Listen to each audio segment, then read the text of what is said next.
In this example, we're going to convert straight meters into whole meters and centimeters.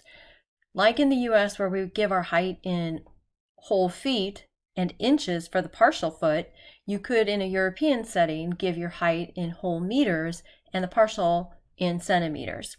So in this particular example, I have 2.371 meters.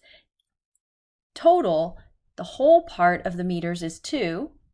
So we'll put that answer in right away. That leaves me with 0.371 meters that I need to convert to centimeters.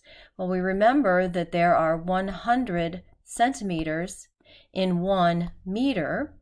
Multiplying by 100 means we move the decimal point over 2 places, right? So 1, 2, and we get our answer here of 37.1 centimeters. So 37.1. Okay, how about you try this one? What about if we have 3.097 meters? Can you convert that into meters and centimeters? I'm going to go ahead and pause here for a second. You hit pause and give it a try. Okay, so how did you do?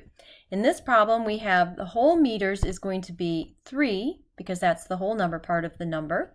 And then we take that leftover part and get 0.097 meters, and we want to turn it into centimeters, so we use our conversion 100 centimeters to 1 meter, which means we move the decimal place over, and we get 9.7 centimeters. Let me know if you have questions.